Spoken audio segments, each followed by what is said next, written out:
Hey, what's up guys? This is Les with The Perfect Subject. We're back again this week with a new video for you. Today we're going to be talking about 5 things you should be on the lookout for when you're purchasing used camera equipment. Throughout the years, I've bought and sold plenty of different camera equipment, whether it's lenses, bodies, lights, or just gear in general. And through those experiences, I've learned that there's a handful of things, a checklist of items and questions, if you will, that you should ask throughout the entire buying process. And I wanted to share those things with you guys today and hopefully help make your buying experience a better one next time. And with that said, let's just jump right into it. Number 1, is it a credible seller or marketplace? You want to be sure the person or the company that you're buying from is selling you what they claim to be selling you. Being able to gauge the credibility of a seller is just an added benefit that some websites can offer you. When you're buying on eBay or Amazon, even OfferUp, they have their own rating system for the sellers. And with that rating system, you'll be able to see others' experiences that they've had with that same seller. Whether it's been good or bad, or the product that they deliver is what it says it is, or maybe it's not.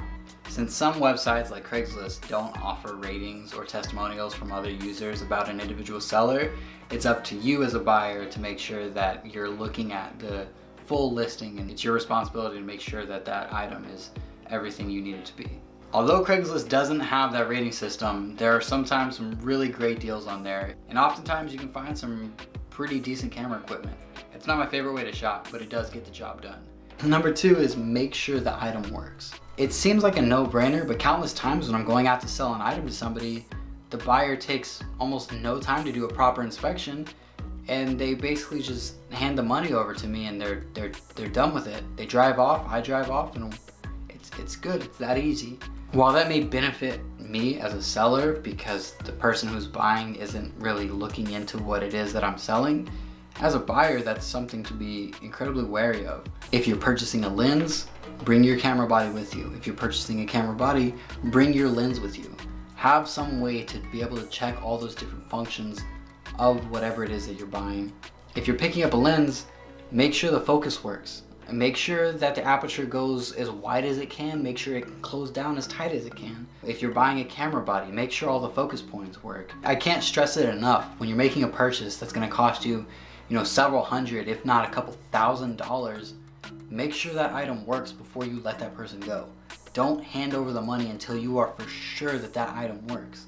These transactions aren't FDIC insured. This isn't a bank. You don't just get that money back. Now, you can get it back with PayPal. We'll get into that very briefly later, but it can get a little messy there, and that's not something you really want to get into. Number 3, inspect it for damage. And while this does sound very similar to number 2, they are a little bit different. While something may be working just fine, the camera turns on, the focus points work, but maybe it's a little beat up. I was that person that we talked about earlier, where I just kind of rush into it and I look at the lens, put it on my camera, snap a picture, and I'm like, looks good, man, looks good. I gave him however much money for the lens, and he's happy, he drives off. And then I get home, and I start playing with the lens, and the more I play with the lens, the more I realize I shouldn't have bought that lens. It wasn't a good purchase. It wasn't a smart purchase. I was being dumb, and I rushed into it. And as a result, I now owned a lens that wasn't good. It wasn't a good quality. It was gonna now cost me additional money to go get that lens serviced. Don't be me. Don't make that mistake. Even before you consider purchasing the item, check out the listing and see if there's any photos to come along with it. Are they stock photos? Are they actual photos of the item?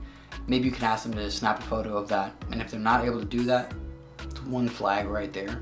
Most sellers would be happy or glad to take additional photos to help make sure that they get that sale. Once you have the item in your hand, be very meticulous in your examination. To make things easier for you, I've compiled a checklist of items that I'll leave a link to in the description below. It's a Google Sheets, so don't worry, you're not sending me your email. This isn't some sort of funneling market scheme. Make a copy of it in your own Google Drive, and next time you go out to purchase a lens or a camera or whatever it is, open up the list and just run through it real quick. Number 4, meet in person. This is the best way to ensure that you are getting the item that you agreed to pay for. If you're able to meet in person, do it. If you're not able to meet in person, whatever the situation may be, make sure that there are policies in place to protect you as a buyer. One thing about buying stuff online is even though the pictures may seem like the item is in perfect condition and you're like, yeah, this looks good, I think I'm gonna buy it. Sometimes it arrives and it's not everything that it seemed. This camera I bought, I picked this up on eBay. When I bought it online, it had pictures showing all of it. It looked really good. And then not a week after purchasing the camera, I set it down on the table, and right as I set it down, this piece on the back right here just came off. It just fell. In fact, it's right here. I think what had happened is it was glued on there by whoever sold me the camera with a really shitty glue. This is like some Elmer's glue on here. If this tiny little rubber thing was bad, what else on this camera could be bad that I didn't know about? That's why I'm such a huge advocate for meeting in person when you are buying stuff online. If possible, get it in your hands, take a look at it, see if there's things that are falling off of it before you buy it. When you are going out to meet somebody in person to pick up an item that you're agreed to pay for, bring somebody along with you. Whether it's your spouse, a friend, a coworker, anybody that you trust, bring them with you. Now this part kind of is on the seller side, less on the buying. But if you are selling an item, like a used lens for instance, if someone wants to buy that lens, they say, oh, I'm sorry, I'm not in town right now. It's for my son's birthday. I can Venmo you, I can PayPal you, whatever amount. Can you just ship it to me? 99% of the time, that is a scam. Do not fall for it. What can happen here is they will send you the money. Once they get that shipping notification that that item is in the mail, they will do what is called a chargeback. And this is where you can talk to your bank, you can call them and tell them there was a fraudulent purchase. And what the bank can do is they'll basically charge you back to get that money back in their customer's wallet. Chargebacks are just a huge mess. It's not fun for anybody, and you as a seller would then have no protection. Don't fall for that scam. Don't lose it. Now, if somebody offers to pay for something in PayPal or in Venmo in person, I as a seller do not like taking PayPal. I don't. Personally, I just say cash straight up. And on that note, if you are accepting cash in person, if you're able to, head to an Office Depot and just pick up one of those little pins to write on the $20 bill and make sure it's real. And number 5, walk away. If you're not comfortable with a deal, if you're not comfortable with a situation, do not be afraid to walk away. As long as no money has been exchanged on either side, you are in no obligation to give that person anything. Don't feel bad for the person because they took 20, 30 minutes out of their time to come and show you an item and it didn't result in a sale. Anyways, that about wraps it up for today, guys. I hope you got something out of this video. While I use these points, every time I go out to purchase any sort of used equipment, make sure you do your research on whatever it is you're buying and you know what you're getting into before going out there.